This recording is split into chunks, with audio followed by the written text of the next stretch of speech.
this episode of Running Down History, I am still in the National Museum of American History here in Washington, D.C., so let's just jump right back in. This might be one of the neatest things here. They've taken this house, and each corner of this house has a scene of what an American household would have looked like in that time period. This corner here is set in 1777, which was obviously the Revolutionary War. So what was happening in this year? In January, I believe there was the Battle of Princeton. And I think in June, our Congress officially adopted the Stars and Stripes to be our flag. And in that winter, Washington's army camped out at Valley Forge. 1840, which was 20 years before our Civil War, and at this point, tensions are already on their way to heating up. At this time, Frederick Douglass is starting to become a well-known person all over due to his lecture tours. So 1943, and the world is in the middle of World War II.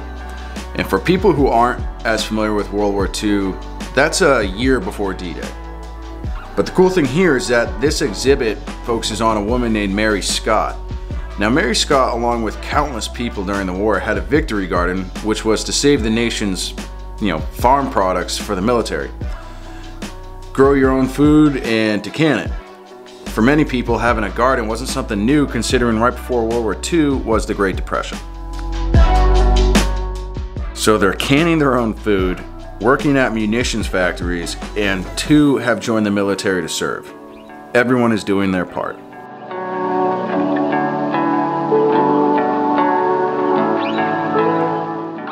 So a part of World War II some people probably overlook is parts of the home front, such as rationing and blackout curtains or victory gardens.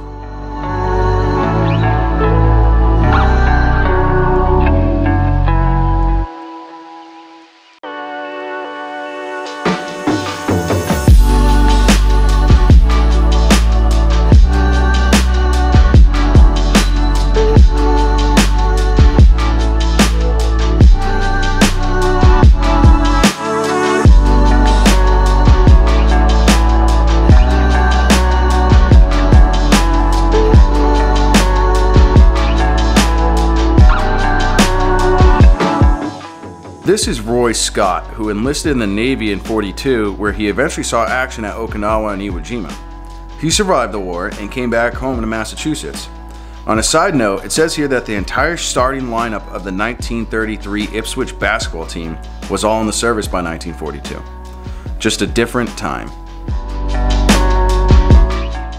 What are these? Nah, I'm just kidding. Please don't roast me in the comments.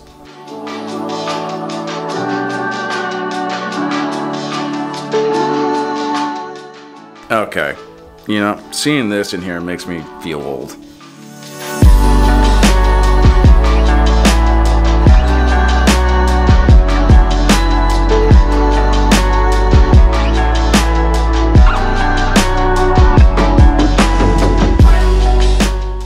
It seems that these engraving tools are elegant, but to be honest, I have no idea.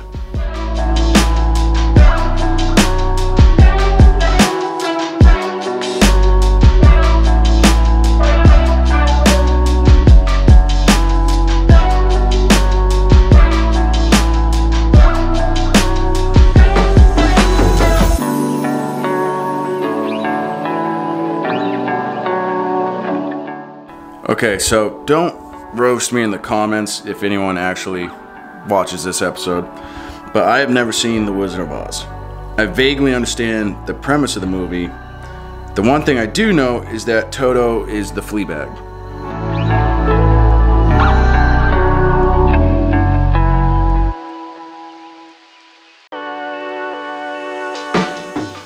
Come on, really? I have one of these at the house. Here are some electronic typewriters. And see, kids, this is a computer.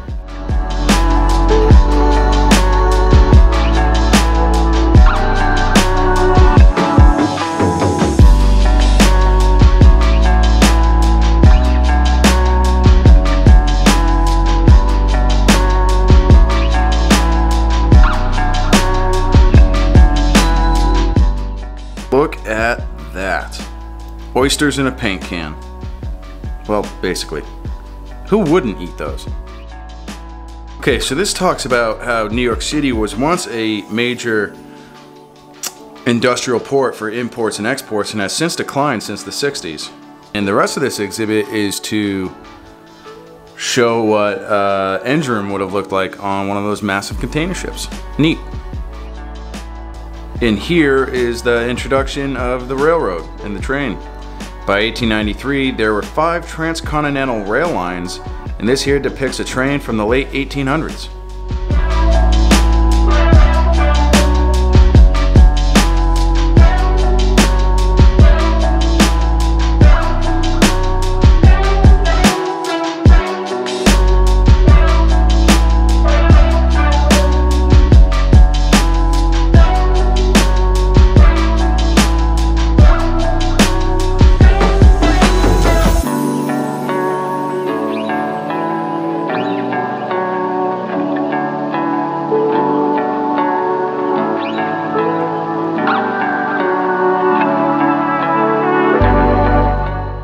Oh good, another thing here to make me feel old.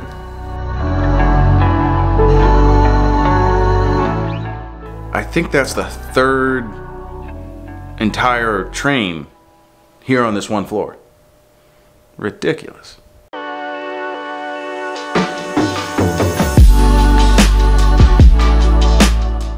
So this one is really neat. They have an entire car from the Chicago L here from the 50s. That's really cool. I can dig that.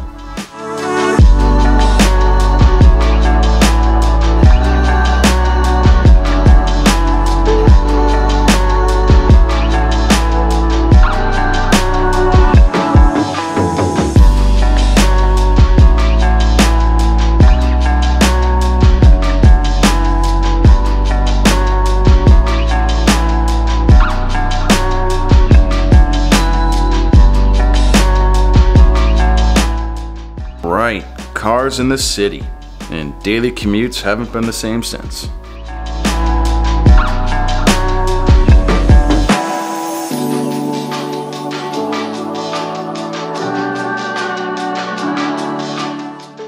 Now that is iconic Americana with the family station wagon and all. Now this old pickup is definitely more my style, and I'd love to own one of these myself. Hands down.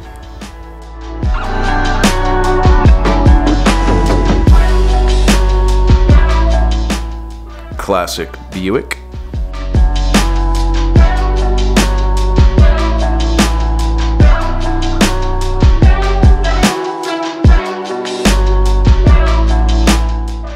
Nowadays, riding a school bus probably isn't that much fun, but in 1939, it was probably a luxury.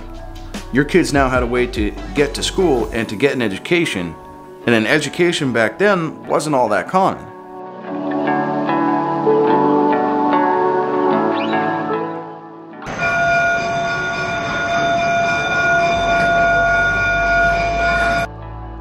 Really cool artifact, but that night had to have been an absolute nightmare.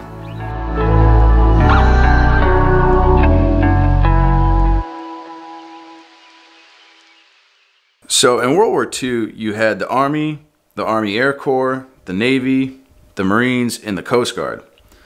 The Merchant Marines in peacetime transport cargo and passengers, but in times of war, they are used as an auxiliary force of the Navy, where they transport troops and military supplies.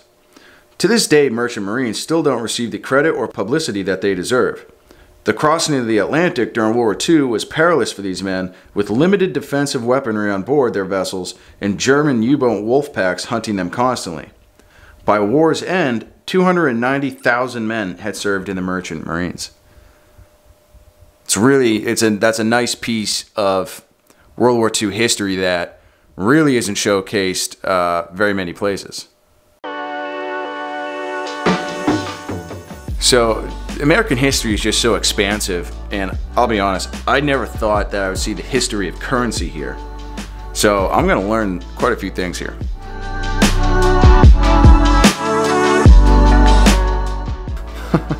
Look at that, something I'll never have. And I also never knew that this even existed.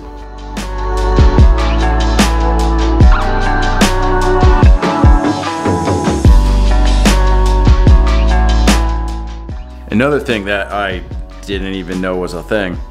Nazis gave Jewish people their own money. It could only be used in ghettos and in concentration camps and in only limited ways. It was used to isolate the Jewish people even further. The Nazis were truly the most evil human beings. And then to learn this, they planned some of this stuff out just so thoroughly. Well, this is a mix of surreal and slightly comical. What cigarette do you smoke, Doctor? Tens of thousands of doctors in all branches of medicine, in all parts of the country, were asked that question. What cigarette do you smoke, Doctor? The brand named most was Camel. Yes, surveys show more doctors smoke Camels than any other cigarette. Smoke Camel, the cigarette so many doctors enjoy. The War of 1812 was on, and in 1814, the British shelled Fort McHenry non-stop for 25 hours, and the US flag flying in the fort never fell, therefore inspiring the penning of our national anthem by Francis Scott Key. And this is what one of the rockets fired at Fort McHenry would have looked like. This is the real Star-Spangled Banner. Okay, that pretty much wraps up my time here at the National Museum of American History here in DC. I hope you enjoyed this episode of Running Down History. Please hit the like button on this episode and subscribe to the channel. That way you stay up to date on the channel's happenings. And I will see you guys next week at the same time, same day, same channel. Alright, where can I buy one of these?